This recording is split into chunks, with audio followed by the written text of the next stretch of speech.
Hey YouTube, Dawson Ryder here. Welcome to my review for the deluxe college.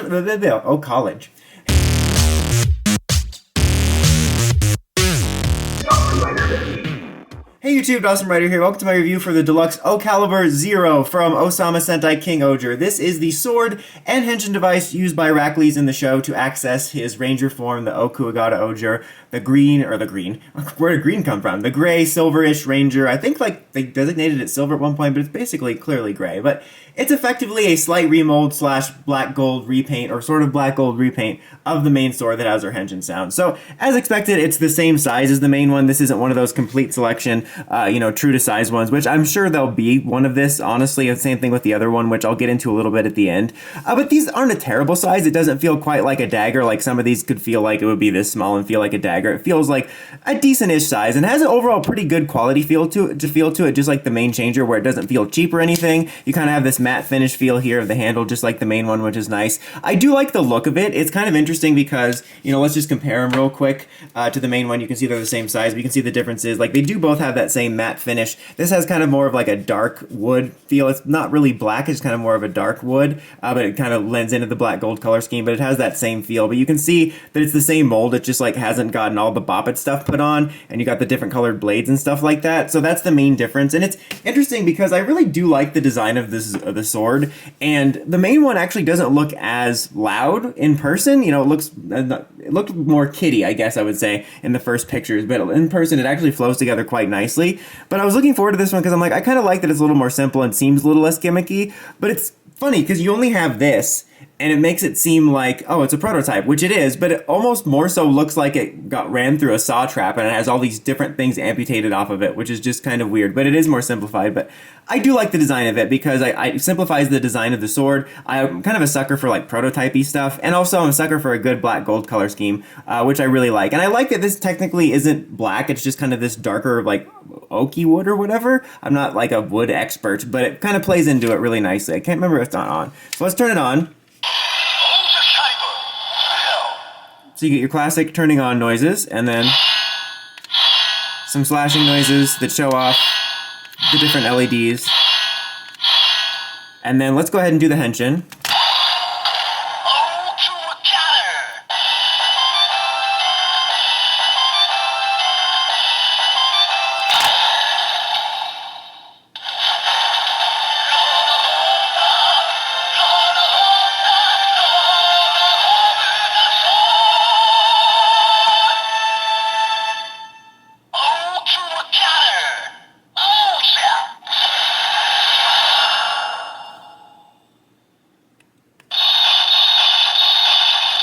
And you get the effects with that. And then when you hold this down, you get the attack noises.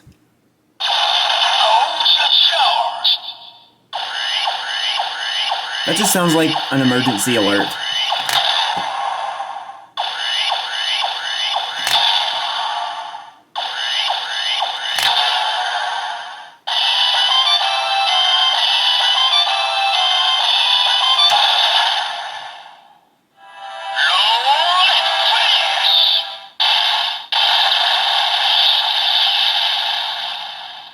And then you have the King-ohger Zero sounds.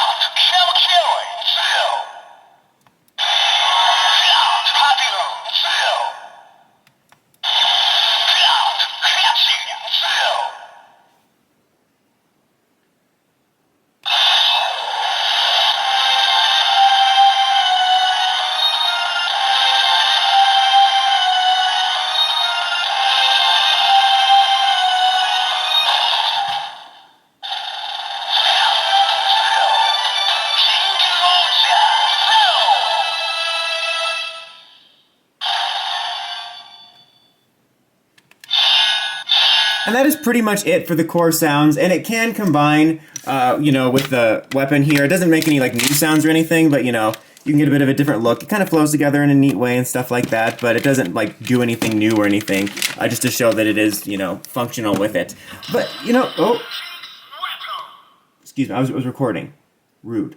Anyway, so overall, it's pretty simple. And it's kind of weird with the recommendation because I think this thing is overall solid. It looks good on display, it feels solid, it's got all the sounds that you would expect. I do like the sounds. I don't like the sing-songy jingle. I'm just tired of those and they all feel the same to me between Sentai and Rider. But I do love the Ohkuwagata voice and it sounds really great. So it has all the core sounds you'd expect. If you're a Racles fan, I think you'll be happy with it. But it is going to be pricier than the main one, and I feel like I wish it had a little bit more to it because it was a premium one. I might be misremembering it, but I feel like stuff like Stacy's had a little bit of extra stuff. I thought they might throw a couple voices in there, even though they usually save that for like the complete selection and stuff like that. But it just makes it feel like, yeah, it does all it needs to, but it feels like you want a little something more for the premium price. So I'll just say for my recommendation, if you're someone that's a huge Racles fan and you just can't possibly wait, you're probably not going to be disappointed with this.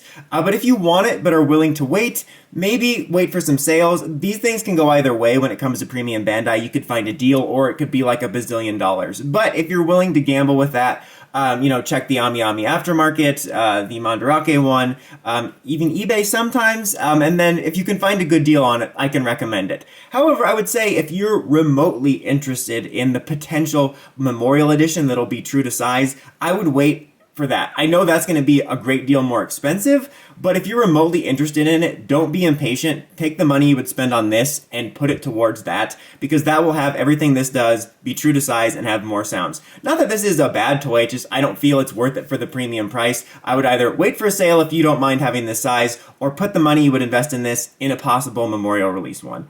But that's about it for this one, guys. Until next time, don't forget to like, comment, subscribe, and climb the steps and ring that bell so you get notifications for my videos. Dawson Ryder, signing out.